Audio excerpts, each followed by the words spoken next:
ప్రియమైన దేవుని బిడ్డలారా, ఈ యొక్క విమోచన గడియ కార్యక్రమాన్ని వీక్షిస్తున్న దేవుని బిడ్డలైన మీ అందరికీ నా హృదయపూర్వకమైన వందనాలు తెలియజేస్తూ ఉంటున్నాను.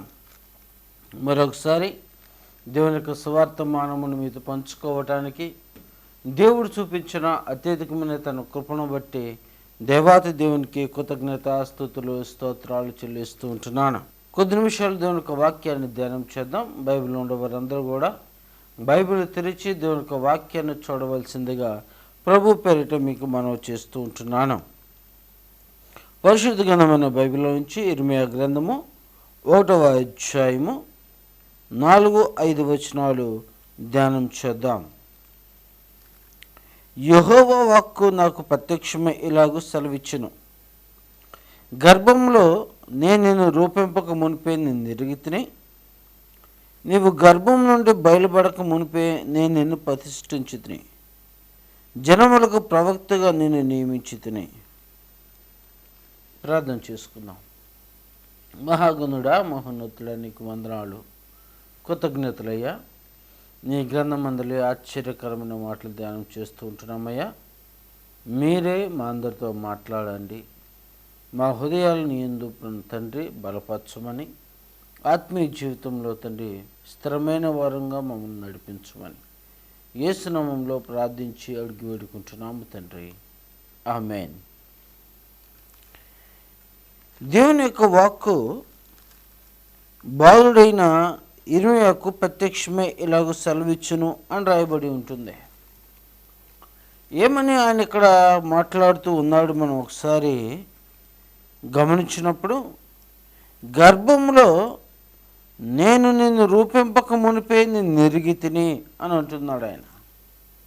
తల్లి గర్భంలో రూపింపక మునిపే నేను ఎరిగి ఉన్నాను, నువ్వు గర్భం నుండి బయలుపడక మునిపే నేను నిన్ను ప్రతిష్ఠించితిని. ఆయన ఎరిగి ఉన్నాడు. రెండోదిగా ఆయన ప్రతిష్ఠిస్తూ ఉంటున్నాడు. మూడోదిగా మనం గమనించినప్పుడు జనములకు ప్రవక్తగా నేను నియమించితిని. ఏం చేస్తా ఉన్నాడు? మూడోదిగా ప్రవక్తగా నియమిస్తూ ఉంటున్నాడు. ముందుగా ఆయన మనల్ని ఎరిగిన వ్యక్తిగా ఉంటూ ఉన్నాడు. ఆయన యొక్క హృదయపు ఆలోచనలో మనము ఉన్నవారంగా మనం ఉంటున్నాం. అయితే నువ్వు గర్భంలో బయలుపడక మునిపే నిన్ను ప్రతిష్ఠించడు. దేని కొరకు ఆయన మనల్ని ప్రతిష్ఠిస్తూ ఉన్నాడు, ఏ పని కొరకు ఆయన మనల్ని నియమిస్తూ ఉంటున్నాడు అని ఇక్కడ మనం గమనించినప్పుడు, జనములకు ప్రవక్తగా నేను నియమించానని ఇర్మియాతో ఆయన మాట్లాడుతూ ఉంటున్నాడు. ఒక బలమైన పని మీద దేవుడు ఇర్మియాను ఎన్నుకుంటూ ఉంటున్నాడు. నువ్వు నా పని చేయవలసిన వ్యక్తిగా నీవు ఉంటున్నావు, నా యొక్క పనిని నువ్వు కొనసాగించే వ్యక్తిగా నీవు ఉంటున్నావు, నా గురించి అనేక మందికి తెలియజేసిన వ్యక్తిగా నువ్వు ఉంటున్నావు. దేవుని యొక్క ప్రజలు, నా ప్రజలు దారి తప్పిపోయిన పరిస్థితుల్లో ఉన్నప్పుడు వారిని సరిచేయుటకు నేను నిన్ను ఒక బోరగా వాడుకొని పోతున్నాను అని దేవుడు మాట్లాడుతూ ఉంటున్నాడు. దేవుని బోరగా ఆయన మాటలు తెలియజేసే వ్యక్తిగా దేవుడు ఇర్మియాను ఎన్నుకుంటూ ఉంటున్నాడు. అయితే ఇర్మియా మాట్లాడుతూ ఉన్నాడు, అయ్యో ప్రభువుకు యెహోవా చిత్తగించుము, నేను బాలుడినే, మాట్లాడుటకు నాకు శక్తి చాలదని నేను అనగా యెహోవా నాకు ఇలాగ సెలవిచ్చును, నేను బాలుడును అనవద్దు, నేను నిన్ను పంపు వారి యొద్దకు నీవు పోవలెను, నేను నీకు ఆజ్ఞాపించిన సంగతులని చెప్పవలెను, వారికి భయపడకము, నిన్ను విడిపించుటకు నేను నీకు తోడై ఉన్నాను. ఇదే యెహోవా వాక్కు. ఇక్కడ ఇర్మియా మాట్లాడుతూ ఉంటున్నాడు, నేను బాలుడను, నాకు శక్తి చాలదు. అది దేవుని యొక్క సమాధానం ఏమిటంటే, నువ్వు బాలుడు అని అనవద్దు, నేను నీకేమైతే సెలవిస్తూ ఉంటున్నానో, ఏమైతే మాట్లాడమని చెప్తూ ఉంటున్నానో ఆ మాటలన్నీ కూడా నువ్వేం చేయాలి, నా ప్రజల వద్దకు వాటిని తీసుకుని వెళ్ళి చెప్పాలి అని మాట్లాడుతూ ఉంటున్నాడు. ఆయన దేని కొరకు ఆయన ఏర్పాటు చేసుకున్నాడని మనం గమనించినప్పుడు 9వ వచనం, అప్పుడు యెహోవా చేయి చాపి నా నోరు ముట్టి ఇలాగ సెలవిచ్చును, ఇదిగో నేను నీ నోట నా మాటలు ఉంచి ఉన్నాను, పెళ్ళగించుటకును, విరగొట్టుటకును, నశింపచేయుటకును, పడదొయ్యుటకును, కట్టుటకును, నాటుటకును నేను ఈ దినమున జనముల మీదను రాజ్యముల మీదను నేను నియమించి ఉన్నాను. దేవుని తన ప్రజల కొరకు ఏం చేస్తానంటే పెళ్ళగించుటకును, విరగొట్టుటకును, నశింపచేయుటకును, పడదొయ్యుటకును, కట్టుటకును, నాటుటకును దేవుడు తన బిడ్డను ఏర్పాటు చేసుకుంటున్నాడు. దేవుడు మన పట్ల ఒక మంచి ప్రణాళిక కలిగిన వ్యక్తిగా ఉంటూ ఉన్నాడు. దేవుని యొక్క ఉద్దేశము మన పట్ల ఉంటూ ఉన్నది. ఎక్కడ ఉంటున్నది ఆయన యొక్క ఉద్దేశాన్ని మనం గమనించినప్పుడు, దేవుని యొక్క ప్రజలను వారి యొక్క పాపములను అన్నిటిలోంచి వాళ్ళని విడిపించటానికి, వారికి మంచి త్రోవను చూపించటానికి, వారి యొక్క చెడ్డ త్రోవను విడిచిపెట్టి దేవుని యందు నమ్మకమైన బిడ్డలుగా వాళ్ళు నడిపించబడటానికి దేవుడు తన బిడ్డలను ఏర్పాటు చేసుకుంటూ ఉంటున్నాడు. నువ్వు బాలుడు అని అనవద్దు, నేను నీకు తోడుగా ఉన్నాను అని అంటున్నాడు. ఆయన ఇమ్మానుయేలు దేవుడుగా ఉంటూ ఉన్నాడు. ఆయన ఎల్లప్పుడూ మనకు తోడుగా ఉండి మనల్ని నడిపించే వ్యక్తిగా ఆయన ఉంటూ ఉన్నాడు. ఆయన నిన్ను విడవడు, ఎడబాయడనే యొక్క వాగ్దానం మనకు ఉంటూ ఉన్నది. దేవుని యొక్క వాగ్దానము, ఆయన ఒకరి తల్లి వారిని ఆదరించినట్లు నేను ఆదరించదును అని ఆయన వాగ్దానం ఉంటూ ఉన్నది. ఒక తల్లి చంటి బిడ్డనైనా మరుచునేమో, కానీ నేను నిన్ను విడవను, ఎడబాయనని దేవుని యొక్క వాగ్దానము మనకుంటూ ఉన్నది. ఇలా మనం గమనిస్తే దేవుడు తన బిడ్డల పట్ల ఒక ఉద్దేశం కలిగి ఉన్నాడు అని ఇక్కడ మనకు తేటగా మనకి దేవుడు తెలియజేస్తూ ఉంటున్నాడు. ఒకసారి మనం గమనించినప్పుడు లోకాసు సువార్త 2వ అధ్యాయము 48 నుంచి 49 వచనాలను గమనించినప్పుడు, ఆయన తల్లిదండ్రులు ఆయన చూచి మిక్కిలి ఆశ్చర్యపడిరి. ఆయన తల్లి, కుమారుడా, మమ్మల్ని ఎందుకు ఇలాగ చేసేదివి? ఇదిగో నీ తండ్రియు నేను దుఃఖపడుచు నేను వెతుకుచుంటుమని ఆయనతో చెప్పగా, ఆయన మీరేలా నన్ను వెతుకుచుంటిరి? నేను నా తండ్రి పనుల మీద నుండవల్లని మీరు ఎరుగురా అని వారితో చెప్పెను. ఇక్కడ బాలుడుగా ఉన్న యేసు ప్రభువారు ఆ పస్కా పండుగకు యెరూషలేముకు వచ్చినప్పుడు 12 సంవత్సరములు వాడై ఉంటూ ఉన్నాడు. అయితే ఆ పస్కా పండుగ అయిపోయిన తరువాత వారు ఆ యొక్క పట్టణం నుంచి వెళ్ళిపోయే సమయంలో యేసు ప్రభువారు బాలుడుగా ఉన్న సమయంలో అక్కడనే ఆగిపోయాడు. అక్కడ ఆగిపోయిన తర్వాత వాళ్ళు చూసుకుని మళ్ళీ వెనక్కి వచ్చి ఆయన అడుగుతున్నప్పుడు ఆయన అంటున్నాడు, నేను ఎవరి పని మీద ఈ భూమి మీదకి వచ్చి ఉన్నాను? ఏ పని మీద దేవుడు నన్ను ఏర్పాటు చేసుకున్నాడు? ఏ పని మీద దేవుడు భూమి మీదకి నన్ను పంపించి ఉన్నాడు? ఏ ప్రణాళిక చొప్పున, ఏ లేఖను నెరవేర్చబడుటకు నేను ఈ లోకంలోకి వచ్చానో ఆ పని మీద నేను ఉన్నాను. ఆయన బాలుడుగా ఉన్నప్పుడే, 12 సంవత్సరాల ప్రాయంలో ఉన్నప్పుడే తన పనిని కొనసాగించే వ్యక్తిగా ఉంటూ ఉన్నాడు. ఏ పని మీద దేవుడు ఆయన ఏర్పాటు చేసుకున్నాడు అని మనం గమనించినప్పుడు, నశించిన దానిని వెతక రక్షించుటకు మనుష్య కుమారుడు ఈ లోకమునకు వచ్చును. ఏ పని మీద యేసు ప్రభువారు యొక్క కన్యక గర్భవతిగా ఉన్న యొక్క మరియమ్మ గర్భంలో యేసు ప్రభువారు ప్రతిష్ఠించబడ్డాడు అని అంటే, ఆయన మీద ఏ భారం ఉందంటే ఈ భూమి మీద ఉన్న రాజ్య భారము ఆయన భుజముల మీద మోపబడి ఉన్నది. ఆయన ఈ యొక్క భూమి మీద ఉన్న మనుషులందరి యొక్క పాప భారము మొత్తం కూడా ఆయన మీద మోపబడి ఉన్నది. ఆయన దేని కొరకు ఈ లోకంలోకి వచ్చి ఉన్నాడు అని అంటే, నిన్ను నన్ను రక్షించటానికి, నిన్ను నన్ను సంరక్షించటానికి, నీ మీద ఉన్న పాపమును నా మీద ఉన్న పాపమును తీసివేయడానికి ఆయన ఈ లోకానికి వచ్చాడు. దాని కొరకు ఆయన ప్రతిష్ఠించబడుతున్నాడు. దాని కొరకు ఆయన ఈ లోకమునికి వచ్చిన వాడిగా ఉంటూ ఉన్నాడు. ఆ పనిని ఆయన 12 సంవత్సరాల ప్రాయంలోనే ఆయన తన పనిని కొనసాగించే వ్యక్తిగా తను చూస్తూ ఉంటున్నాం. ఆయన అంటున్నాడు, నేను ఏ పని మీద ఉన్నానో తెలుసా, నా తండ్రి పనుల మీద నుండవల్లని మీరు ఎరుగురా. రక్షించబడిన నీవు ఏ పని మీద నీవు ఉంటున్నావు? దేవుడు పట్ల నీ యొక్క ఉద్దేశం ఏమిటి? దేవుడు ఏ ఉద్దేశం చేత నేను ఏర్పాటు చేసుకుని ఉన్నాడు? ఒకసారి ఆలోచన చేస్తూ ఉంటున్నావా? ఒకసారి ఆలోచన చేయి. దేవుడు నా పట్ల ఏ ఉద్దేశం కలిగి ఉన్నాడు? బాలుడిని ఇర్మియాతో మాట్లాడుతూ ఉంటున్నాడు, నువ్వు తల్లి గర్భంలో రూపింపక మునిపే నిన్ను నేను ఎన్నుకొని ఉన్నాను అంటున్నాడు. ఒక మంచి ఉద్దేశం ఉంటుంది, ఒక మంచి తలంపు ఉంటుంది. నీ పట్ల దేవుని యొక్క ఉద్దేశం ఏమిటి ఇప్పుడు గ్రహించావా? యేసు ప్రభువు యొక్క పట్ల ఉద్దేశము నశించిన దానిని వెదకి రక్షించటానికి, మనల్ని అందరం కూడా రక్షించటానికి, మనమందరం మీద ఉన్న పాపమును తీసివేయటానికి, మనకు మారుగా యేసు ప్రభువు బలి అవుతూ ఉంటున్నాడు. బలి పశువుగా ఆయన ఈ లోకంలోకి వస్తూ ఉంటున్నాడు. మనందరి దోషములన్నింటినీ కూడా తీసివేయటానికి ఆయన ఈ లోకంలోకి వచ్చాడు. ఆయన వచ్చి తన పనిని కొనసాగిస్తూ ఉంటున్నాడు. చిన్న వయసులోనే తన పనిని కొనసాగిస్తూ ఉంటున్నాడు. ఈరోజు రక్షించబడినప్పటికీ కూడా నువ్వేం చేయట్లేదంటే దేవుని పనిని కొనసాగించే పరిస్థితిలో నేను ఉండలేకపోతూ ఉంటున్నాము. ఆ తర్వాత మనం గమనించినప్పుడు మత్తయి సువార్త 4వ అధ్యాయము 18 నుంచి 19 వచనాలు మనం అక్కడ చూద్దాము.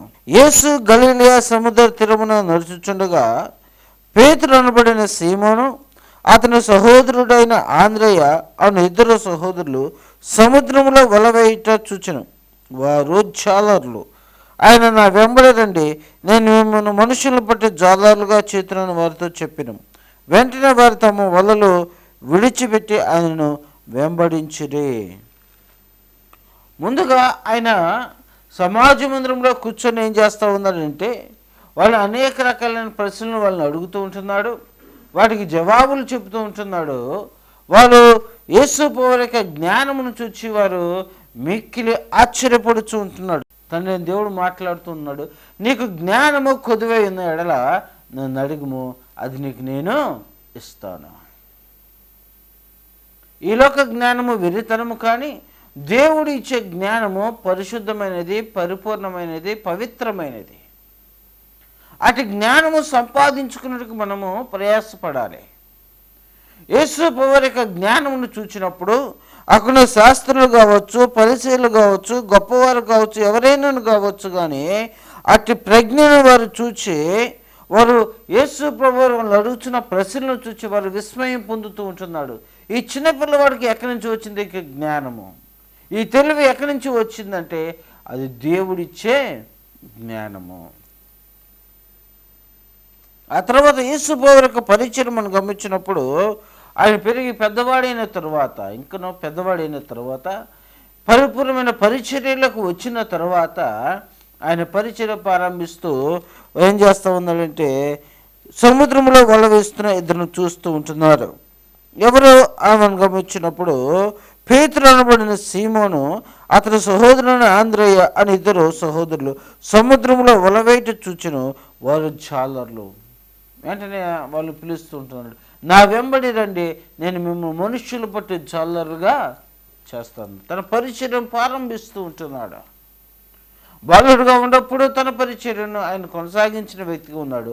నేను ఏ పని మీద ఉండాలి? దేవుని పని మీద నేను ఉండాలి. ఈరోజు మనం ఏ పని మీద ఉంటున్నాము? నిద్ర లేచిన కాంచి పొనుకోబోయేంత వరకు కూడా మనము అనేక మార్లు మన సొంత పనుల మీద మనం ఉంటున్నాము. మన సొంత క్రియలు మనం చేసుకోవడానికి మనము ప్రయాసపడుతూ ఉంటున్నాము. ఈ లోకంలో మనము అనేకమును సంపాదించుకోవడానికి ప్రాకులాడుతూ ఉంటున్నాము. కానీ అసలు దేవుని యొక్క ఉద్దేశము మన పట్ల ఏమై ఉన్నది, ఆ పని చేయటానికి మనము ప్రయాసపడుతున్నామా అనే ఆలోచన మనం చేయటం లేదు. ఇక్కడ యేసు ప్రభువారు బాలుడుగా ఉన్నప్పుడే తన పరిచర్యను ప్రారంభించాడు. ఆ యొక్క సమాజ మందిరంలో, ఆ యొక్క దేవుని యొక్క మందిర ఆవరణంలోనూ శాస్త్రులతోనూ పరిచయులతోనూ దేవుని యొక్క వాక్యమును గురించి ఆయన మాట్లాడుతూ ఉంటున్నాడు. కుశల ప్రశ్నలు అడిగే వ్యక్తిగా ఉంటూ ఉన్నాడు.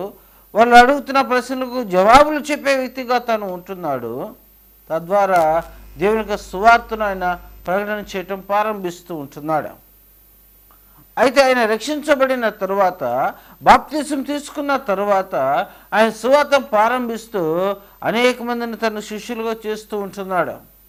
ఆయన మనుషుల పట్టు జాలరుగా నేను మిమ్మల్ని చేస్తాను, నా వెంబడి రండి అని అంటూ ఉంటున్నాడు. ఆయన మరలా వెళుతూ ఆయన ఒక మాట తెలియజేస్తూ ఉంటున్నాడు. మార్క్స్ సువార్త 16వ అధ్యాయము 15వ వచనమును గమనించినప్పుడు, మరియు మీరు సర్వలోకమునకు వెళ్ళి సర్వసృష్టికి సువార్తను ప్రకటించుడి. నమ్మి బాప్తిసం పొందేవాడు రక్షించబడును, నమ్మని వానికి శిక్ష విధించబడును. ఆయన బాలుడుగా ఉన్నప్పుడే సువార్తను ప్రారంభించాడు. యవనస్తుడైన తర్వాత అనేక మందిని రక్షణ మార్గంలో నడిపిస్తూ ఉంటున్నాడు. ఆయన నడిపిస్తూ మనందరూ ఏ విషయంలో అయితే ఆయన ఈ లోకానికి వచ్చాడో, దేని కొరకైతే ఆయన ఈ లోకానికి వచ్చాడో ఆ పనిని ఏం చేశాడంటే సంపూర్తి చేశాడు. ఏ పని మీద ఆయన ఈ లోకంలోకి వచ్చి ఉన్నాడు అని అంటే మనందరి యొక్క పాపములు తీసివేయటానికే. ఆయన మనల్ని ప్రేమించాడు. దేవుడు లోకమును ఎంతో ప్రేమించును అని రాయబడి ఉన్నది. కాగా తన అద్వితీయ కుమారునిగా పుట్టినవని విశ్వాసముంచువాడు నశింపక నిత్య జీవం పొందినట్లు దేవుడు ఆయనను మన కొరకు అనుగ్రహించును అని రాయబడి ఉన్నది.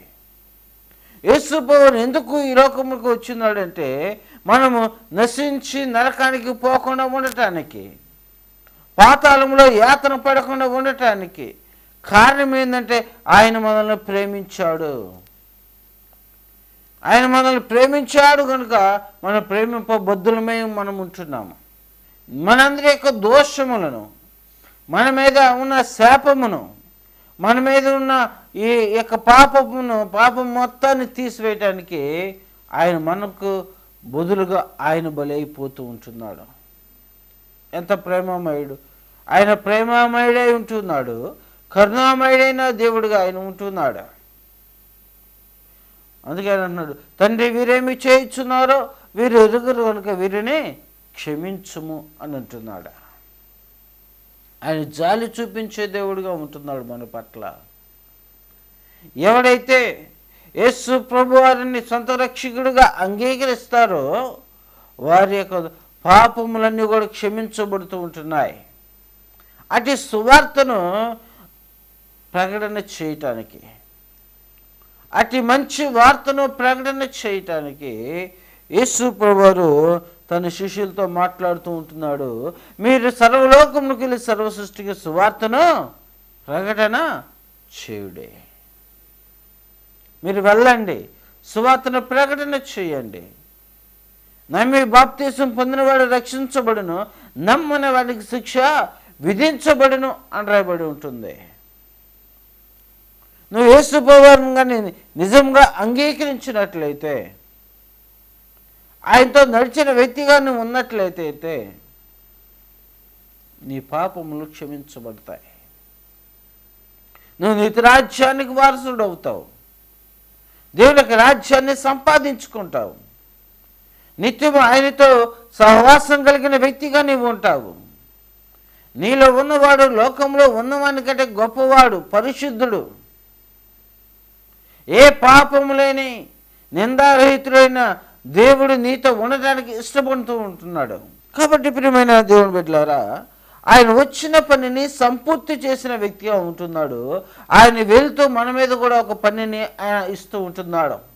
ఏమిటి ఆ పని అంటే, మీరు వెళ్ళి సువార్తను ప్రకటన చేయుడే. బాలుడుగా ఉన్నప్పుడే తన పనిని ఆయన కొనసాగించాడు. యవనస్తుడుగా దేవుడు తనకు అప్పగించిన పనిని తను కొనసాగిస్తూ ఉన్నాడు. ఆయన సిలువపై తన ప్రాణమును పెట్టివేసి మనందరి నిమిత్తము ఆయన బలి పశువుగా ఆయన బలి అయ్యి, మన రోగముల నిమిత్తము, మన వ్యసనముల నిమిత్తము, మన దోషముల నిమిత్తము మనకు మారుగా ఆయన బలి అయ్యి నా దోషములన్నిటినీ పరిహరించి చనిపోయి తిరిగి లేచి పునరుద్ధానుడుగా ఆయన నిలిచి ఉన్నాడు. ఆ పునరుద్ధానపు శక్తి, మనం కూడా పునరుద్ధానంలో లేపబడాలి అని అంటే, మనం కూడా నిత్య రాజ్యానికి చేర్చబడాలి అని అంటే, ఆ పునరుద్ధానుడైన యేసు ప్రభువారిని మనం వెంబడించాలి. ఆ యేసు ప్రభువారిని గురించి మనం అనేక మందికి తెలియజేసే వ్యక్తులుగా మనము ఉండాలి. అటు సువార్తను దేవుడు మనకి అప్పగిస్తూ ఉంటున్నాడు. ఆ దినాన ఫిలిప్తీయులు చేతిలో నుంచి దేవుని ప్రజలను విడిపించటానికి దేవుడు ఒక వ్యక్తిని ఎన్నుకుంటూ ఉంటున్నాడు. తల్లి గర్భంలో ఉన్నప్పుడే ప్రతిష్ఠిస్తూ ఉంటున్నాడు. ఎవరైనా మనం గమనించినప్పుడు ఆ వ్యక్తి సంసోను. దేవుని దృష్టికి ఇశ్రాయేలు ప్రజలు దోషస్తులుగా ఉన్నప్పుడు ఒక 40 సంవత్సరాలు వాళ్ళని బానిసత్వానికి అప్పగించాడు. వాళ్ళని విడిపించటానికి దేవుడు ఒక వ్యక్తిని ఎన్నుకుంటూ ఉంటున్నాడు. మనోహ అనే ఒక వ్యక్తిని ఎన్నుకుంటూ ఉన్నాడు. అతని యొక్క మనం గమనించిన న్యాయాధిపతుల గ్రంథము 13వ అధ్యాయము 1వ వచనం నుంచి మనం గమనించినప్పుడు అక్కడ రాయబడి ఉంటుంది, ఇశ్రాయేలీయులు మరలా యెహోవా దృష్టికి దోషులు కాగా యెహోవా 40 సంవత్సరములు వారిని ఫిలిప్తుల చేతికి అప్పగించెను. ఆ కాలంలో దాను వంశస్థుడును జోరియా పట్టణస్థుడును అయిన మనోహ అని ఒకడుండును. అతని భార్య గొడ్రాలై కానుపులేక ఉండును. యెహోవా దూత ఆ స్త్రీకి ప్రత్యక్షమై, ఇదిగో నువ్వు గొడ్రాలువు, నీకు కానుపు లేకపోయిను, అయితే నువ్వు గర్భవతి కుమారుని కందువు, కాబట్టి నువ్వు జాగ్రత్తగా ఉండి ద్రాక్షారసమునే కానీ మద్యమునే కానీ తాగకుండుము, అపవిత్రమైన దానిని తినకుండుము. నీవు గర్భవతి కుమారుని కందువు, అతని తల మీద మంగళకత్తి వేయకూడదు. ఆ బిడ్డ గర్భం పుట్టిన మొదలుకొని దేవునికి నాజీరు చేయబడిన వాడై ఫిలిప్తీయుల చేతుల నుండి ఇశ్రాయేలును రక్షింప మొదలుపెట్టినని ఆమెతో అనగా. ప్రభునందు ప్రేమల దేవుని బిడ్డలారా, ఇక గమనించండి, మనోహ అనే వ్యక్తిని దేవుడు చూస్తూ ఉంటున్నాడు. అతని భార్య గొడ్రాలై ఉంటున్నది. దేవుడు ఆ యొక్క కుటుంబంలోకి ఒక వ్యక్తిని పంపిస్తూ ఉంటున్నాడు. అయితే పంపిస్తూ ఆయన కొన్ని షరతులు పెడుతూ ఉంటున్నాడు. ఏమని చెప్తూ ఉన్నాడు మనం గమనించినప్పుడు, నువ్వు మద్యమునే కానీ ద్రాక్షారసమునే కానీ నువ్వు అపవిత్రమైన ఏది కూడా నువ్వు తినకూడదు అని చెప్తూ ఉంటున్నాడు. దేవుడు తన బిడ్డలను ఎంచుకుంటూ ఉంటున్నాడు. కొన్ని కుటుంబాలను ఎంచుకుంటూ ఉంటున్నాడు. తన ప్రజలను ఎంచుకుంటూ ఉంటున్నాడు. ఎలా ఉండాలో ఆయన చెప్తూ ఉంటున్నాడు. ఎలా పరిచర్య చేయాలో కూడా ఆయన ముందుగానే తెలియజేస్తూ ఉంటున్నాడు. దేవుని ప్రజలను విడిపించటానికి, ఆ యొక్క బానిసత్వపు సంఖ్యల నుంచి విడిపించటానికి, ఆ కష్టము నుంచి వారిని విడిపించటానికి, ఆ యొక్క ఆయాసకరమైన బ్రతుకుల నుంచి వాళ్ళని విడిపించటానికి దేవుడు తన బిడ్డలను ఎంచుకుంటూ ఉంటున్నాడు. అతని తల మీద ఎలాంటి మంగళకత్తి వేయకూడదు అని దేవుడు సెలవిస్తూ ఉంటున్నాడు. దేవునికి నాజీరు చేయబడిన వ్రతము చేయబడిన వాడుగా, దేవునికి ప్రతిష్ఠించబడిన వ్యక్తిగా సంసోను ఎన్నుకుంటూ ఉంటే, ఆ యొక్క సంసోను యొక్క జీవితంలో మనం చూస్తూ ఉంటాము. దేవుడు దేని కొరకైతే ఎన్నుకున్నాడో దాన్ని ఏం చేయలేకపోతా ఉన్నాడు, దారి తప్పిన వ్యక్తిగా మనం చూస్తూ ఉంటున్నాం. ఈ లోక సంబంధమైన వ్యసనములకు తను లోనైపోయిన వ్యక్తిగా మనం చూస్తూ ఉంటున్నాము. అనేక మార్లు దేవుని చేత హెచ్చరించబడినప్పటికీ కూడా ఈ లోకంలో ఉన్న శరీరాశ నేత్రాశకు, ఈ లోక సంబంధమైన శరీరాశకు లోనైపోయి దేవునికి అవిధేయుడైన వ్యక్తిగా మనం చూస్తూ ఉంటున్నాము. పాపానికి లోనైపోయిన వ్యక్తిగా మనం చూస్తూ ఉంటున్నాము. అనేక మార్లు కట్టబడుతూ ఉంటున్నాడు. ఇదిగో నీ శత్రువులైన వారు వస్తున్నారు అనుకున్నప్పుడు ఏం చేస్తామంటే దాని నుంచి తప్పించుకుంటూ ఉంటున్నాడు. అయితే ఒక దినాన దొరికిపోయాడు. ప్రభునందు ప్రేమైన దేవుని బిడ్డలారా, నీ పాపము నిన్నేం చేస్తుంది, పట్టుకొనును అని రాయబడి ఉన్నది. పాపం ఏం చేస్తుంది, పట్టుకునిద్ది ఒక దినాన. ఆ పట్టుకున్నప్పుడు మనకి ఏమొచ్చిందంటే సిగ్గు, నింద ఇవన్నీ కూడా వస్తాయి. అవమానము పొందుకోవాల్సిన పరిస్థితి మన జీవితంలో మనం చూస్తాము. పారిపోడి మీ ప్రాణములు దక్కించుకొనుడి అని రాయబడి ఉంటుంది. ఎక్కడి నుంచి మనం పారిపోవాలంటే మన పాపం నుంచి మనం పారిపోయే వ్యక్తులుగా మనం ఉండాలి. కారణం ఏమిటంటే దేవుడు నీ పట్ల ఒక ఉద్దేశం కలిగి ఉన్నాడు. నువ్వు ఏ పాపంలో వ్యక్తిగా ఉండాలనేది దేవుని యొక్క ఉద్దేశము. ఈ లోకంలో ఏ యొక్క ముడత మచ్చ డాగు కళంకం లేని వ్యక్తిగా నువ్వు జీవించాలనేది దేవుని యొక్క ఉద్దేశము. దేవుడు నిన్ను ఎందుకు ఏర్పాటు చేసుకున్నాడు? ఆయన పని మీద ఉండవలసిన వ్యక్తిగా నువ్వు ఉండాలి. కానీ ఆయన నీకు అప్పగించిన పనిని సంపూర్తిగా చేయవలసిన వ్యక్తిగా నువ్వు ఉండాలి. కానీ లోకం వైపు చూచి నువ్వు పడిపోయే వ్యక్తిగా నువ్వు ఉండకూడదు. సంసోను పడిపోయాడు, జారిపోయాడు, పాపానికి బానిసైపోయాడు. శత్రువులు వచ్చి అతని మీద పడుతున్నప్పుడు దేవుడు అనేక మార్లు తప్పించి హెచ్చరిస్తూ ఉంటున్నాడు. అనేక మందిని అనేకసార్లు హెచ్చరిస్తున్నప్పటికీ కూడా వాత వేయబడిన మనస్సాక్షి కలిగిన వారుగా ఉంటారు. ఇక సంసోను యొక్క జీవితాన్ని మనం గమనించినప్పుడు దేవుడు అనేక మార్లు తప్పించినప్పటికీ కూడా మరలా పాపానికి బానిసైపోయిన వ్యక్తిగా ఉంటున్నాడు. చివరికి పట్టుబడ్డాడు. తను ఎక్కడికి వెళ్ళవలసి ఉంటుందో మనం గమనిస్తే న్యాయాధిపతుల గ్రంథము 16వ అధ్యాయము 20వ వచనములో అక్కడ రాయబడి ఉంటుంది. ఆమె సంసోను ఫిలిష్తీయుల మీద పడుచున్నారనగా అతను నిద్ర మేలుకొని ఎప్పటి ఎట్లు నేను బయలుదేరి విరజముకుందును అనుకున్నాను. అయితే యెహోవా తను ఎడబాసినని అతనికి తెలియలేదు. అప్పుడు ఫిలిష్తీయులు అతను పట్టుకొని అతని కన్నులను ఓడదీసి గాజాకు అతను తీసుకొని వచ్చి ఇత్తడి సంఖ్యల చేత అతను బంధించుడి.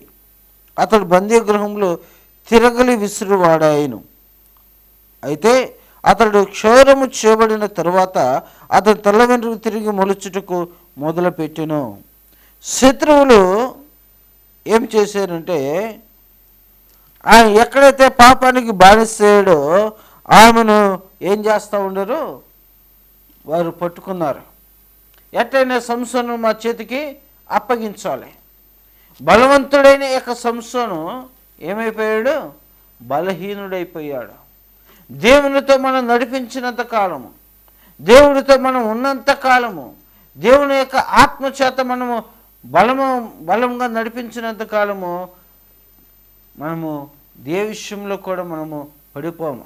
ఎప్పుడైతే దేవుని విడిచిపెడతామో, దేవుడు మనకి ఎడబాస్తాడో, దూరం అయిపోతాడో, మనం పట్టబడే వ్యక్తులుగా మనం ఉంటాము.